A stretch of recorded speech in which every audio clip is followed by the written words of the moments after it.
El amor todo lo cree. Y este matiz o color del amor, pues también está compuesto, como el otro que vimos la semana antepasada, por un adjetivo y por un verbo.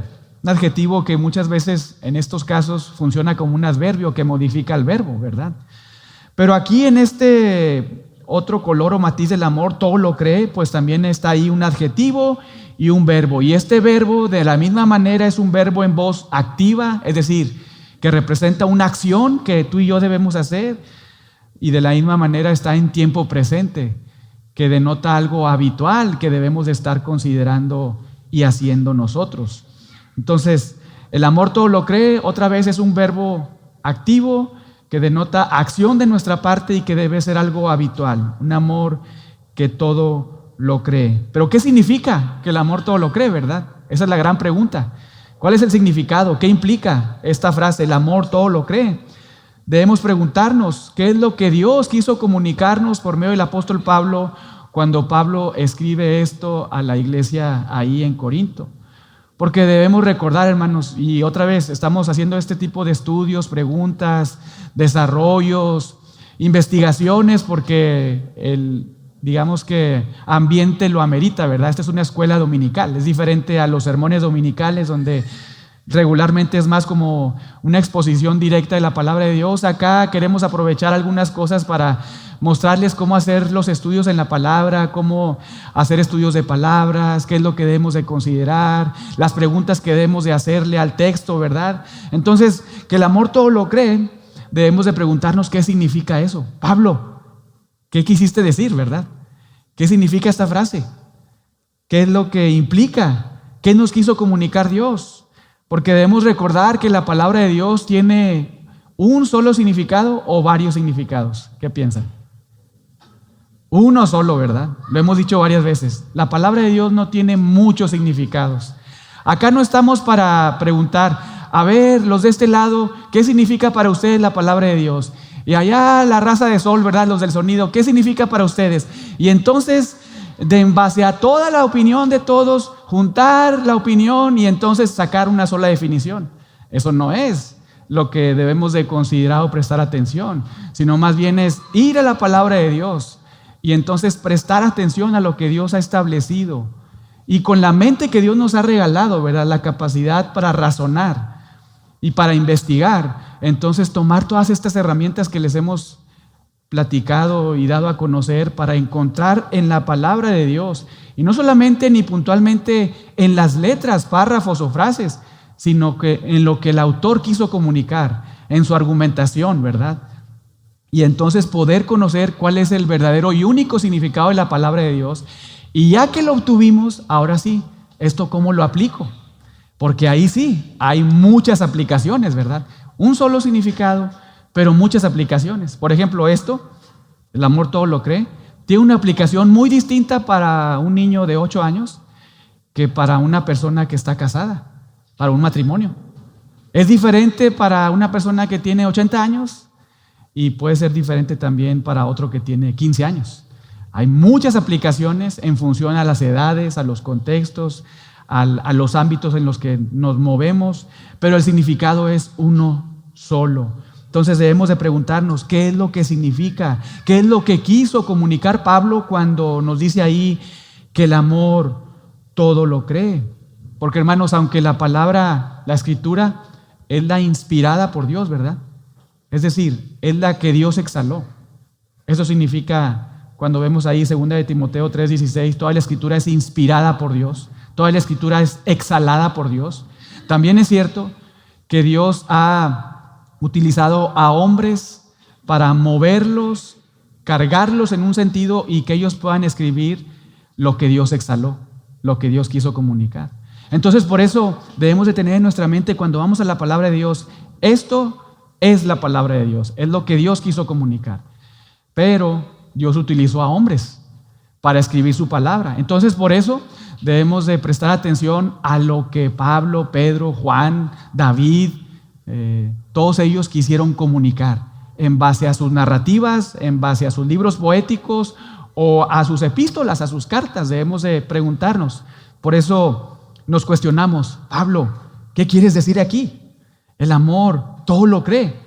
¿Por qué estás diciendo esto? ¿En qué contexto? ¿A quién le dices, verdad? Es muy importante conocer todo esto. No solamente debemos prestar atención al significado de las palabras, sino también a la gramática y a la sintaxis, y muy importante, al contexto de lo que está señalando un autor bíblico.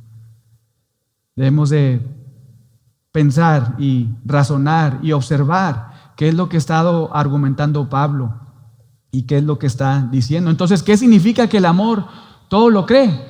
¿Qué acaso esto significa que debemos de ser personas inocentes o ingenuas? Porque quizá alguien pueda, al observar esto, leer esto, el amor todo lo cree. Bueno, pues somos llamados a ser ingenuos, a creer todo, ¿verdad? Sin excepción. ¿Será esto lo que Pablo está comunicando aquí? ¿Qué piensan? No, ¿y por qué, verdad? Esas son las preguntas que no es nada más en la lógica. Pues lógicamente, pensando lógicamente, pues no, ¿verdad? Pero ¿por qué no? ¿Por qué no? ¿Qué debemos de hacer? No porque mira, o sí porque mira, ¿verdad? No es no porque mi lógica me dice que no, o no porque mi experiencia, o no porque Dios dice esto, o sí porque Dios ha dicho esto otro, ¿verdad? Siempre apuntar nuestro dedo, no al aire, ¿verdad? No a las filosofías, no a mis ideas, a mi corazón, a mi lógica, sino a la palabra de Dios. Esto significará que debemos ser personas inocentes o ingenuas. Es decir, por ejemplo, esto significa que si veo a un vecino ahí por la ventana que me está robando algunos paquetes que me llegaron de Amazon, ¿verdad? Y lo descubro y entonces lo cuestiono y le digo, oye, ¿tú tomaste algo mío? Y me dice, no, yo no tomé nada. Entonces, ¿debo creerle porque el amor todo lo cree? O miren, otro ejemplo. Si una persona me ofrece un producto, ¿verdad? Y me cuenta maravillas de ese producto, te va a salir el pelo, ¿verdad? O no, te va a hacer adelgazar, te va a hacer estar bien musculoso o bien figurín, ¿verdad? Como decimos. ¿Qué acaso debo de creerle por todas esas cosas imposibles que sabemos que no suceden? ¿Debo de creerle y entonces comprarle 5, 6, 10, ¿verdad? Todos esos productos. ¿Qué opinan? O miren, algo más, digamos que acorde a nuestra vida como iglesia. ¿Debo creerle a una persona que asiste a la iglesia de manera regular incluso? Si me dice que ama a Cristo y que ha rendido su vida a Cristo, pero que vive en un pecado habitual, que practica el pecado, que no lo abandona. ¿Debo creerle porque me dice, amo a Cristo, soy cristiano? ¿Debo creerle? Gracias a Dios, la misma Biblia en muchas ocasiones nos advierte a no ser personas ingenuas, a no ser personas, digamos, inocentes. Tomen sus Biblias y veamos algunos pasajes en Proverbios. Proverbios capítulo 14.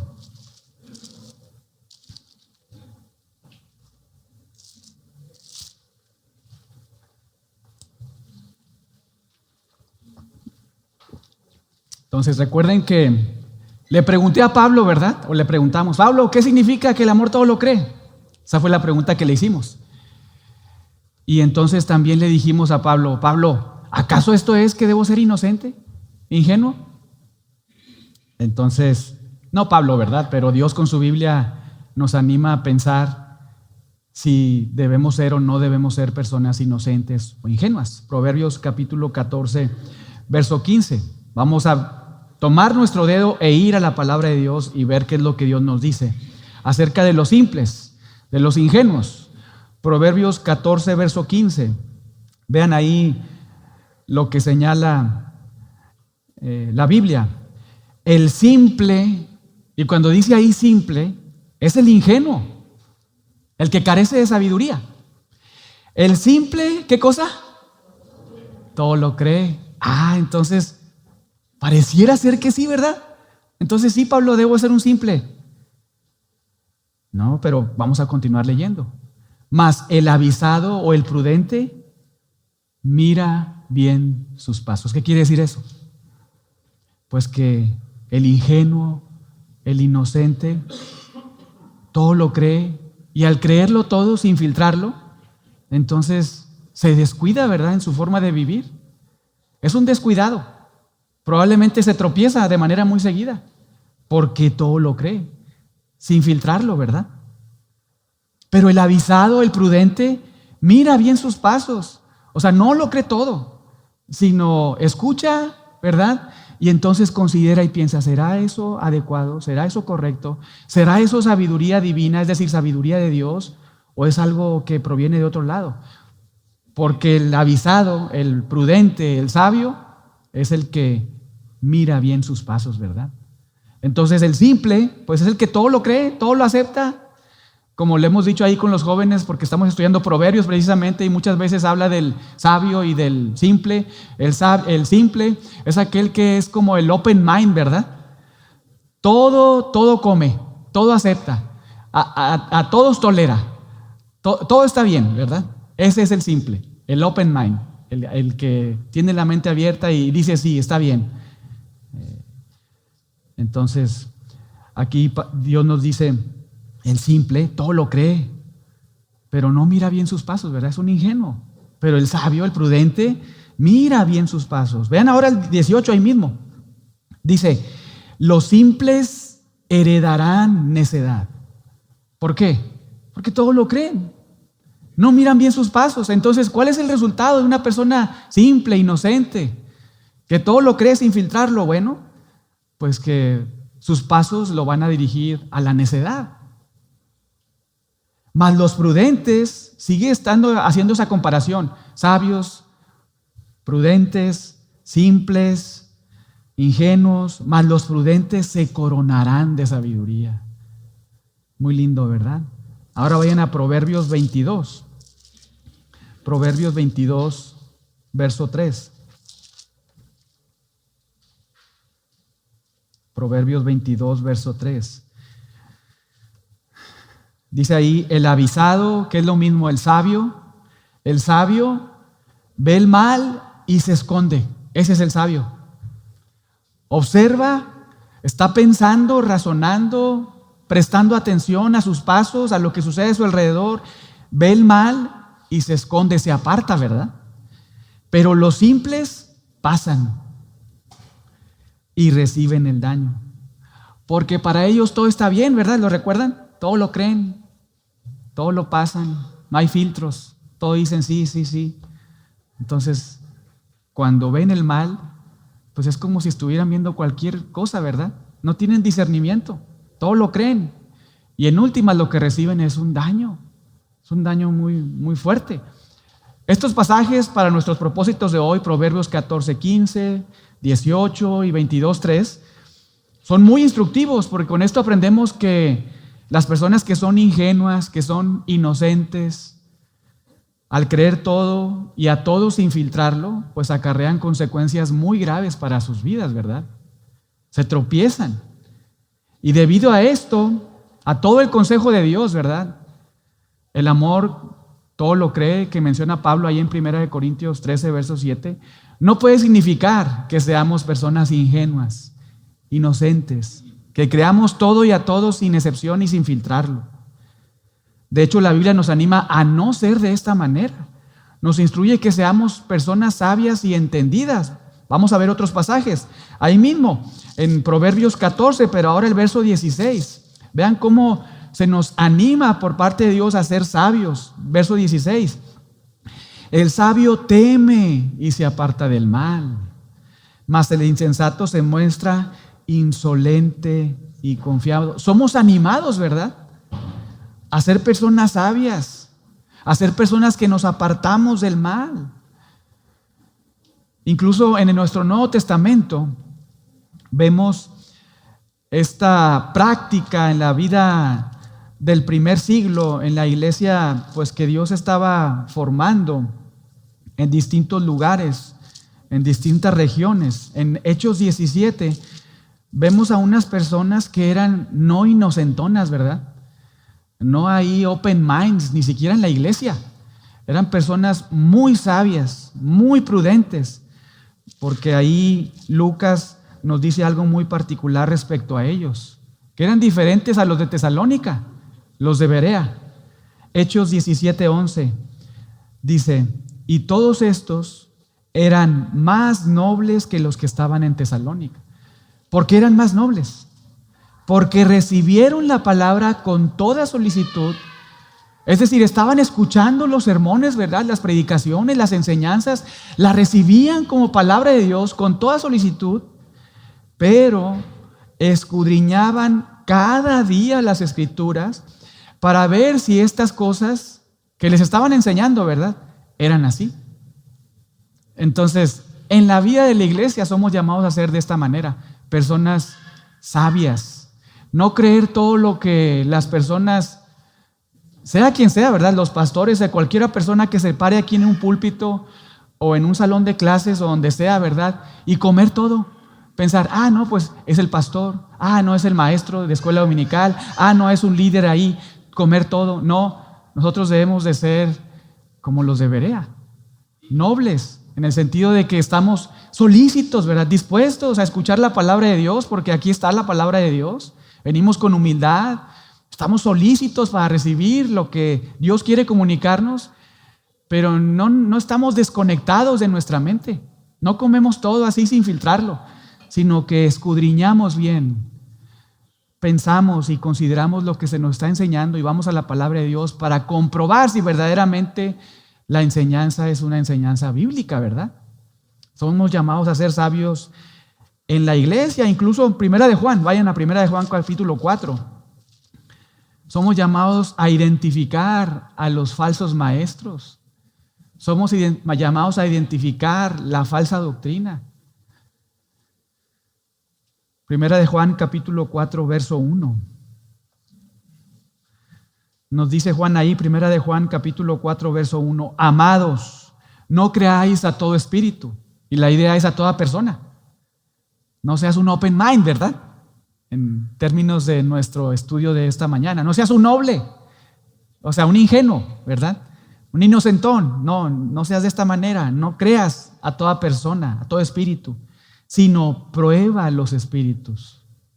Prueba a las personas si son de ¿qué? De Dios.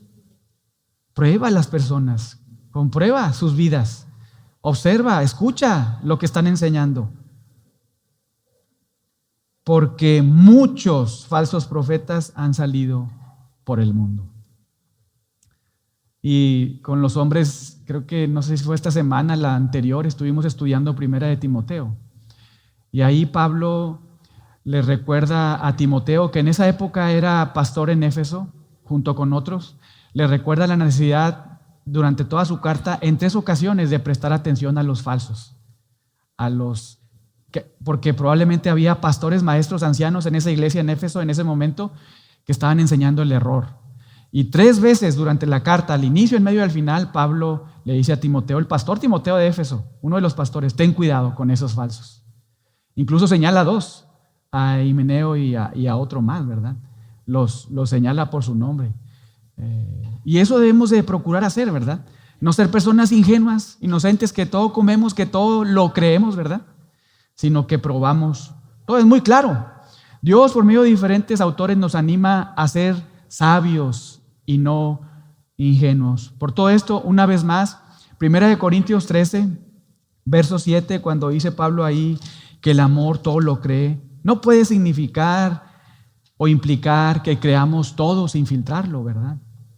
Pero entonces, ¿qué significa que el amor todo lo cree? Aún no respondemos a la pregunta, ¿qué significa? Bueno, como siempre, no solamente otra vez debemos de prestar atención a las palabras, a la sintaxis, a la gramática, o al significado propiamente de las palabras, sino a la argumentación del apóstol Pablo, ¿verdad? Porque otra vez, la escritura es inspirada por Dios, Dios la exhaló, es palabra de Dios, pero Dios usó a hombres para comunicar su verdad y hacerlo a una audiencia en particular. Entonces nosotros debemos de ir, digamos, estamos en 1 Corintios 13, al primer siglo, ¿verdad?, poniendo los zapatos o las chanclas, lo que usaban ahí en el primer siglo, y situarnos ahí, pensar en el contexto histórico, cultural, a quién le está escribiendo Pablo, por qué es lo que está sucediendo ahí, contexto más amplio, ¿verdad? Y contexto inmediato, ¿por qué está escribiendo esto Pablo a esta iglesia? ¿A qué se debe, verdad? Debemos de considerar todo eso, ver el contexto. Ocupamos recordar qué es lo que Pablo ha estado argumentando, observar en qué momento escribe esta frase, el amor todo lo cree.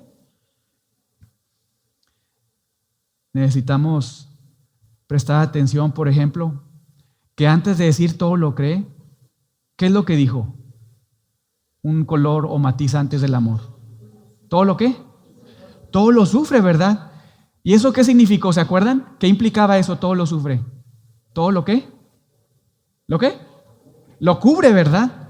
Todo lo cubre, todo lo protege. Ese es el 12º color o matiz del amor. Lo estudiamos juntos. Fuimos llamados, recuerden, fuimos llamados a cubrir la vida de nuestros hermanos con nuestro silencio, no chismeándolos, ¿verdad?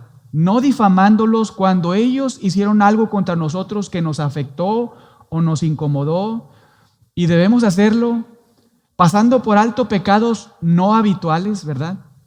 O acciones o palabras que no necesariamente fueron pecaminosas, pero que nos incomodaron o molestaron. Somos llamados a cubrir la vida de nuestros hermanos de esta manera. Con pecados no habituales, a pasarlo por alto, ¿verdad? Tranquilizarnos, pasarlo por alto. El amor cubre multitud de pecados, pero no difamarlos, no chismearlos, ¿verdad? Somos llamados a eso. Pero también somos llamados en términos de todo lo sufre, todo lo cubre, todo lo protege, a proteger una vez más, a cubrir la vida de nuestros hermanos con nuestro silencio, no pasando pecados habituales, ¿verdad?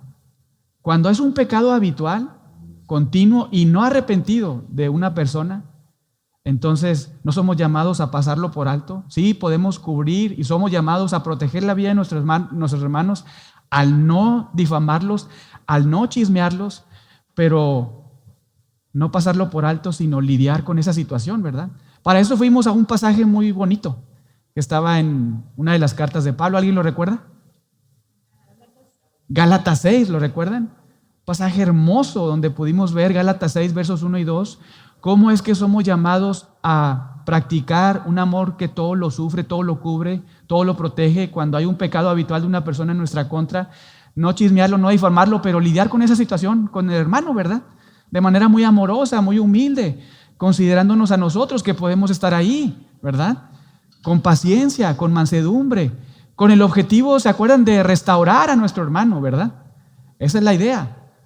Esa es la situación, buscar el arrepentimiento, la situación.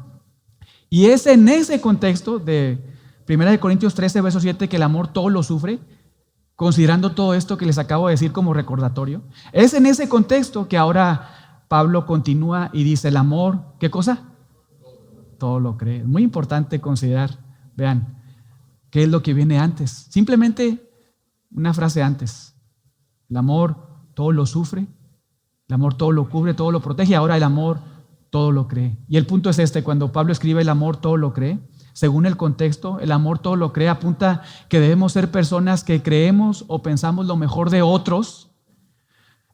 Cuando estas personas están ahí con nosotros hablándonos respecto a cómo estamos lidiando con ellos, con las situaciones, ¿verdad? De antes de que el amor todo lo cubre o protege.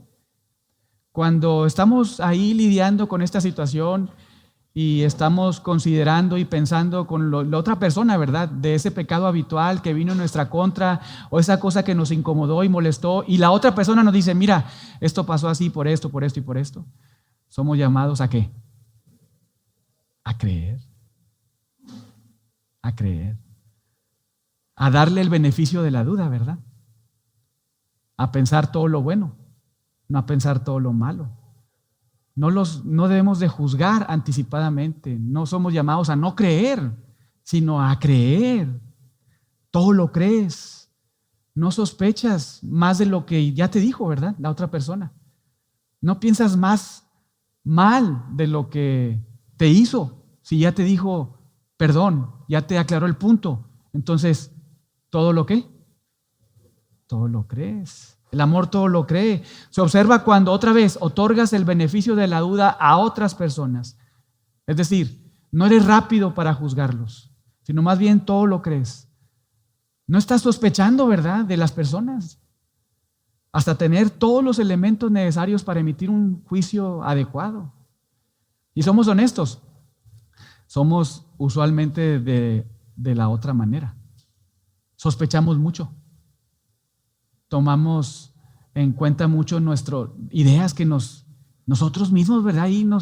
Es como si hacemos nosotros telarañas en nuestra cabeza. Nos ideamos tantas cosas, tantos pensamientos. Pensamos mal de otros, sin tener todos los elementos, ¿verdad? Tenemos esa tendencia. Pero debemos de ser personas que todo lo creemos, que no sospechamos mal de otros.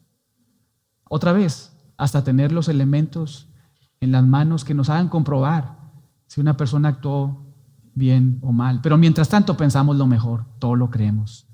En términos negativos, un cristiano que practica un amor que todo lo cree no da lugar a la sospecha, no da lugar al cinismo, no da lugar al juicio anticipado, sino más bien hace todo lo contrario, todo lo cree, hasta que las pruebas le demuestren lo contrario.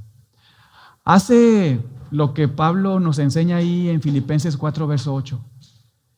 El cristiano piensa en todo lo verdadero, todo lo honesto, todo lo justo, todo lo puro, todo lo amable, todo lo de buen hombre, todo lo digno de alabanza, en sus relaciones con otros. No piensa en todo lo malo, en todo lo injusto, en todo lo impuro. No, en sus relaciones con los hermanos, en sus interacciones estas de cuando está pues buscando la reconciliación, la restauración, todo lo cree, ¿verdad? Piensa en todo lo puro, da el beneficio de la duda. Ahora, es importante aclarar, siempre y cuando hacemos esto, cuando lo que vemos de otra persona o nos dice otra persona, pues no descubramos que sea una falsedad, ¿verdad? Porque no somos llamados a ser ingenuos, somos llamados a ser sabios. Pero mientras estamos conversando y platicando, bueno, todo lo creemos, ¿verdad? Todo lo creemos, otra vez, hasta que las pruebas nos demuestran lo contrario. Pero de entrada, todo lo creemos, todo lo creemos. Debemos pensar lo mejor, hermanos, y no lo peor de otros. Piensa en esto y contéstate a ti mismo. ¿Cuántas veces piensas mal de otras personas? En tus interacciones, incluso en el matrimonio, en la vida de la iglesia. ¿Estás habituado a siempre pensar mal de otros? ¿O piensas bien de otros en relación a las interacciones que tienes, las relaciones? ¿Cómo estás habituado, verdad? ¿De qué manera? ¿Qué tendencia tienes? Y en función a 1 Corintios 13, verso 7, el amor todo lo cree. Recuerden que debemos de hacerlo de manera habitual, esto, ¿verdad? Debemos de dar el beneficio de la duda.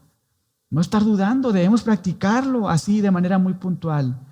Y otra vez, cuando estamos exhortando o llamando a otros por su pecado, y cuando ellos nos piden perdón, entonces no pensar, ay sí, pues me estás pidiendo perdón porque pues te obligué, porque pues te conviene. No, me está pidiendo perdón, ¿y qué voy a hacer? Gracias a Dios, Dios le convenció de pecado, Dios hizo una obra en él, te perdono, o en ella, te perdono. Pienso lo mejor, ¿verdad? No pienso lo peor, pienso lo mejor. Sí, te perdono, sí, te restauro, aquí estoy, vamos a seguir adelante. A eso somos llamados en esta interacción, debemos creerles, ¿verdad? Un autor, Jerry Bridges, en su libro Pecados Respetables, creo que algunos ahí lo están leyendo, llama al espíritu de juicio o de crítica un pecado respetable. Es decir, un pecado que nosotros pensamos, estos son pecadillos, ¿verdad? Somos muy católicos ahí, ¿verdad? Como categorizando, el pecado venial, pecado ¿qué? De muerte, ¿verdad? No, delante de Dios, hermano, los pecados son iguales, ¿verdad? No hay colores que rojos, rosas, morados, lo que sea. El pecado es rebelión contra Dios, ¿verdad? Pero este autor, de manera muy linda, pues para subrayarnos, ¿verdad?, de que cualquier pecado es pecado delante de Dios, llama a algunos pecados respetables, porque nosotros así los pensamos, ¿verdad? Y los practicamos mucho porque decimos, no, es que esto no es una violación, no estoy matando a nadie. Nos damos ciertas libertades, pero él llama a un pecado respetable el espíritu de juicio, de crítica, Escuchen, es una cita muy interesante. Y cito: la mayoría de nosotros podemos caer en el pecado de juzgar a los demás de vez en cuando. Pero hay quienes los practican continuamente. Estas personas tienen lo que yo llamo un espíritu crítico. Miran y encuentran defectos en todo y en todos. Independientemente del tema de conversación, ya sea una persona, una iglesia, un evento o cualquier otra cosa, terminan hablando de manera despectiva. Fin de la cita. Buenísimo, ¿verdad? Nos hace pensar mucho. ¿Dónde estamos? ¿Cómo actuamos? Por su parte, el pastor MacArthur, en su comentario a este verso de 1 Corintios 13, verso 7, nos ofrece su entendimiento acerca de el amor todo lo cree. Es una cita un poco larga, pero muy valiosa. Escuchen, y cito. Son palabras o letra de MacArthur. El amor no es desconfiado o cínico. Cuando arroja su manto sobre algo malo que ha sucedido, no es desconfiado o cínico. Cree en las mejores consecuencias para el que ha hecho el mal. Es decir, que el mal sea confesado y perdonado y que el amado sea restaurado a la justicia de Dios. Por otro lado, continúa diciendo, el amor optará siempre por la posibilidad más favorable. Si un ser amado es acusado de algo malo, el amor lo considerará inocente hasta que se demuestra que es culpable. Y si se prueba que es culpable, el amor pensará en la mejor motivación. Fin de la cita. En todo este proceso, ¿verdad? Piensa lo mejor. No piensa lo peor. Piensa lo mejor de la persona. Aun y cuando haya cometido un pecado, ¿verdad? Piensa por qué llegó a estar ahí. ¿Qué es lo que sucedió? No es un cínico en el sentido de que le dice, sí te creo, pero por dentro, nada, de que esto pasó de otra manera, ¿verdad? Cuentos chinos, ¿verdad? Para nada. Pero hermanos, todo esto que vemos aquí, que les cité, de estos dos hermanos, es lo que Pablo nos dice otra vez en Filipenses 4. Piensa en todo lo verdadero. Piensa en todo lo honesto. Piensa en todo lo puro. Y Pablo obviamente lo está diciendo en una argumentación donde nos está diciendo, oye, no estés ansioso. ¿Te acuerdan? No estés ansioso, el Señor está cerca, ¿verdad? Presenta tus peticiones delante del Señor con oración, ruego, acción de gracias, y el Dios de paz te va a dar de su paz, que va a guardar tus corazón y pensamientos en Cristo Jesús. No estés ansioso. Lo dice en un contexto donde está llamándonos a no estar ansiosos, sino presentar nuestras oraciones delante de Dios. Dios nos va a dar paz, pero nosotros debemos de estar pensando en todo lo bueno, justo, etcétera, ¿verdad? Pero esto mismo es un principio que podemos aplicar en nuestras relaciones, hermanos. Mientras estamos interactuando con otros, pensemos lo mejor. Pensemos en todo lo verdadero, en todo lo honesto, en todo lo justo. Y otra vez, recuerden el contexto en que Pablo está diciendo el amor todo lo cree. Cuando antes nos dijo el amor todo lo cubre, todo lo soporta. Cuando estás interactuando con un hermano que te ha fallado, que te ha incomodado, que ha pecado contra ti con un pecado habitual, vienes y le llamas al arrepentimiento, le muestras pues que algunas cosas que han estado actuando mal y él te pide perdón, entonces tú practicas este amor de todo lo cree. No pienses lo peor, piensa lo mejor. Todo lo cree. Un cristiano que está ahí es un cristiano que todo lo cree. Y hermanos, gracias a Dios, en la Biblia encontramos ejemplos muy claros de personas que no practicaron esta clase de amor, un amor que todo lo cree, sino más bien fueron personas muy rápidas en sacar sus conclusiones. Esos ejemplos fueron los amigos de ¿quién? De Job. Ellos lo que hicieron fueron rápidos en juzgar a Job. Según ellos, muy consejeros, ¿verdad? Muy consejeros ahí, muy amigos, viniendo, pero rápido sacaron conclusiones. Y empezaron a acusar a Job de que lo que estaba pasando le estaba aconteciendo por pecador, porque tenía pecados muy graves, ocultos, que no había confesado al Señor.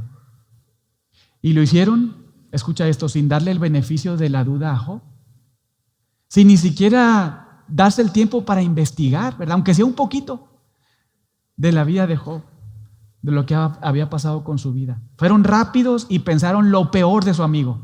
Y entonces dijeron, esto te está pasando por esto y por esto. Sus amigos no practicaron un amor que todo lo cree, ¿verdad? No lo amaron de esta manera, con un amor que todo lo cree.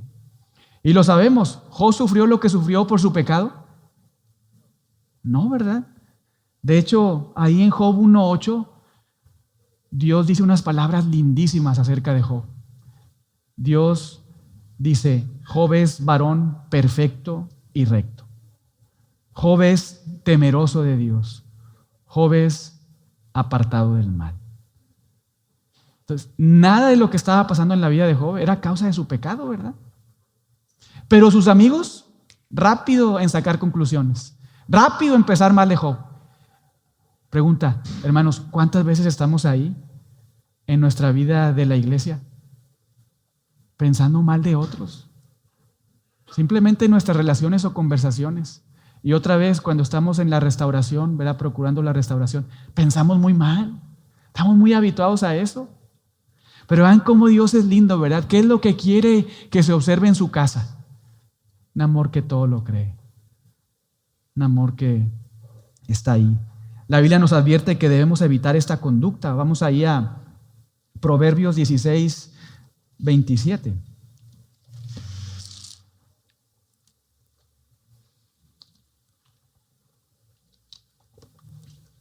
Proverbios 16:27.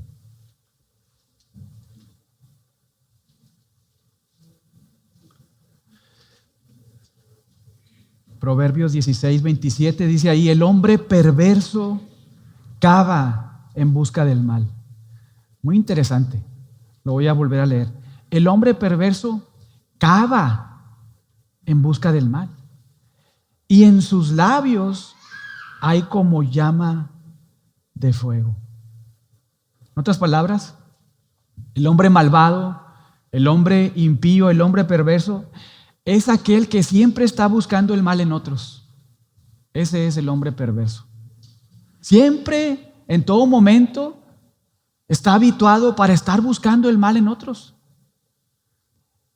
Y si no lo encuentra, pues está buscando y cavando como un minero, ¿verdad? Que está muy interesado por conseguir oro. Ese es el impío, ese es el perverso. El que está buscando con binoculares, ¿verdad? Con lupa, el mal en otros. Y que si no lo encuentra, cava más, se acerca más y más y más, porque quiere encontrar eso. Tiene un propósito en su vida. Al final lo que quiere es atormentar a las personas con sus palabras, que el autor de Proverbios nos dice son como llama, son como fuego, ¿verdad? Son como carbones encendidos, como llama de fuego. Qué feo, ¿verdad? Qué feo ser de esta manera. Esto no agrada a Dios. Somos llamados a evitar ser de esta manera, a no estar buscando, ¿verdad?, el mal en otras personas, a ser criticones, ¿verdad?, a ser juzgadores, a anticiparnos rápido en los juicios, a estar buscando nada más el mal en otros. No debemos de ser de esa manera. Al contrario, debemos de ser personas que aman, que todo lo creen. Debemos evitar, hermanos, ser de esta manera. Necesitamos erradicar de nuestra vida cualquier gramo de este tipo de actitud. Piensa en tu vida, no pienses, me estoy acordando de este hermano, hoy no lo veo, ¿verdad? No la veo. O, esto es para mi esposo, mira, mi esposa. No, piensa en tu vida. ¿Qué tanto estás habituado o habituada a estar ahí de esa manera? Examina tu corazón y erradica cualquier gramo, ¿verdad? Cualquier mililitro de este tipo de actitud en tu vida. Vayan ahora al Salmo 15.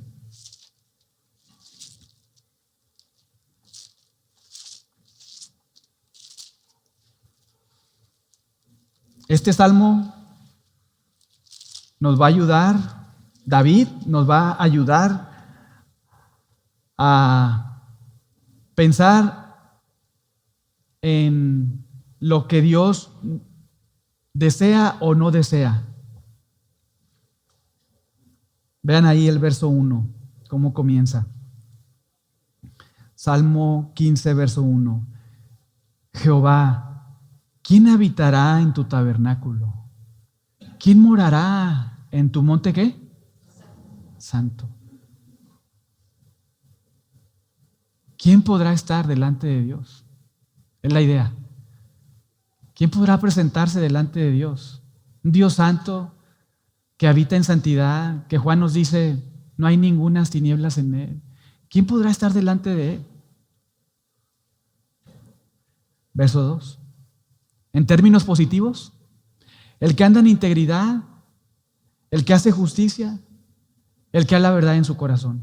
Ese va a estar ahí. Y obvio, ¿verdad? Lo sabemos, podemos estar ahí por Cristo, ¿verdad? Él vivió la vida perfecta que tú y yo no podemos vivir. Él vivió 1 Corintios 13, versos del 4 al 7 de manera perfecta por nosotros, para nosotros, y por eso somos justificados y acercados a Dios, ¿verdad? Ahora, a la luz de eso es que procuramos vivir ahí, 1 Corintios 3, versos del 4 al 7.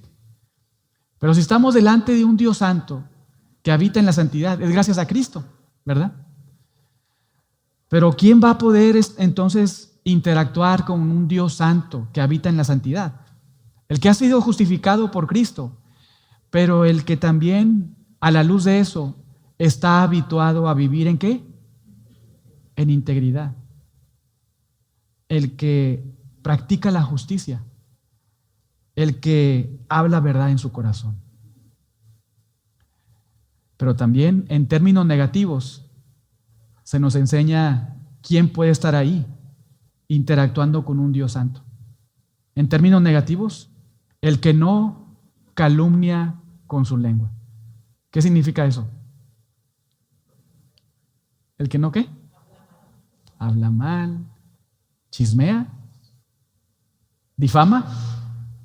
El que no calumnia con su lengua, dice mentiras. El que no hace mal a su prójimo. El que, vean la parte final, esto es muy importante. El que no admite reproche contra su vecino. Son 3 cosas, ¿verdad? Negativas. Y a veces nada más nos quedamos con las primeras 2. Pero la parte final también es muy importante considerarla. ¿Quién va a poder habitar, interactuar con un Dios santo? El que no calumnia con su lengua, no hace mal a su prójimo, pero también no admite reproche alguno contra su vecino. David nos dice que hacemos mal a nuestro prójimo cuando lo calumniamos o cuando lo difamamos con nuestra boca. Estamos haciendo mal a nuestro prójimo. Y por hacer eso, pues no podemos interactuar con un Dios santo, ¿verdad? ¿Quién morará en tu monte santo? Bueno, el que no hace calumnias, difamación con su boca contra su prójimo. Y esto, hermanos, el calumniar o difamar con nuestra boca a otros tiene un efecto doble. Quizás nunca lo has considerado, pero tiene un efecto negativo doble. Cuando calumniamos o difamamos a otro, no solo dañamos a otros en su reputación, en su nombre, ¿verdad? Que eso es obvio. Cuando hablamos o difamamos mal en contra de otros, estamos dañando su reputación, ¿verdad? Es claro, es obvio. Pero además también estamos afectando la vida de los otros con los que estamos compartiendo esa difamación o chisme. Porque ellos son tentados entonces a admitir el reproche contra su vecino y entonces pecar y no presentarse delante de un Dios santo. ¿Sí se dieron cuenta? Un efecto negativo doble. Cuando chismeas o difamas a alguien, no solamente estás difamando, no solamente estás dañando la reputación o nombre de otra persona, sino estás metiendo en problemas a la persona con la que le estás contando el chisme y la difamación. Porque David nos dice en el Salmo 15, ¿quién habitará en el tabernáculo de Dios? ¿Quién morará en su monte santo? La parte final, el que no admite reproche alguno contra su vecino. En relación a esto, un autor dijo algo muy interesante. La víbora no hiere a nadie, excepto al que muerde. Las hierbas venenosas no matan a nadie, excepto a quien las tocan. Pero el veneno de las lenguas calumniosas es mucho más peligroso y mortal ya que hiere y mata no solo de cerca, sino de lejos. No solo en casa, sino en el extranjero, en un lugar remoto. Y no perdona ni a vivos ni a muertos. Fin de la cita. Brillante, ¿verdad? Porque tú puedes difamar a un muerto ahorita y su reputación será afectada, ¿verdad? Igual a un vivo, es obvio. Y puedes meter en problemas a otro, ¿verdad? De aceptar eso y pecar y entonces estar en rebeldía en contra de Dios. Somos llamados, hermanos, en términos de 1 Corintios 13, verso 7, a ser personas que aman de tal forma que todo lo creemos. No somos inocentes, ¿verdad? Ingenuos. Pero en la interacción con nuestros hermanos, pienso lo mejor siempre. Pienso lo mejor. Hasta no tener pruebas contundentes que me demuestren lo contrario. Pero mientras sucede eso, pienso lo mejor. Pienso que todo es verdadero, todo es justo, todo es honesto, todo está bien. A menos de que me dé cuenta que hay algo mal, ¿verdad? Y entonces, antes Pablo nos dice, mira, entonces, si hay algo mal, hay un pecado, hay una situación, entonces lo primero que debes de hacer, y recordando Mateo 18, ¿verdad? Vean cómo la Biblia, pues se interpreta con la Biblia, ¿verdad? No se contradice. En Mateo 18 Jesús nos dice, mira, el pecado en la iglesia se debe de lidiar de esta manera. Primero es uno a uno, ¿verdad? Uno a uno, llamada al arrepentimiento. ¿Qué es lo que puntualmente nos está diciendo Pablo en Gálatas 6, no es cierto? Si ustedes los espirituales, si ven a alguien que está ahí pecando, acérquense, ¿verdad? Procuren restaurar, practicando un amor, según Pablo, que todo lo cubre, todo lo protege, no chismea, no difama, está muy interesado por restaurar, por amar, y ahí está, y ahí se queda. Y no es de que rápido te vas al segundo paso ahí en Mateo 18, ¿verdad? Como Jesús.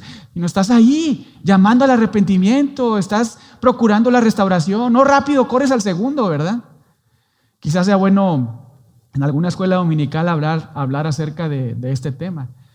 Pero el punto es este, hermanos. Siempre debemos de pensar lo mejor. Siempre en nuestras relaciones. No correr a hacer juicios. No correr a ser personas criticonas, cínicas, ¿verdad? En nuestra relación, que decimos sí creo, sí perdono, sí amo, pero yo creo que hubo algo más ahí. Yo pienso que esto fue por esto y por esto. Al contrario, pensar siempre lo mejor. Eso es lo que Dios desea en su iglesia. Pablo nos anima a pensar y considerar que un amor que todo lo cree es un amor que siempre confía y no desconfía. Siempre confía y no es desconfiado. Y además que se va a resistir a difamar y a calumniar o incluso a aceptar o recibir las calumnias, difamaciones de otros para con otros. Ese es el amor cristiano. Vamos a orar.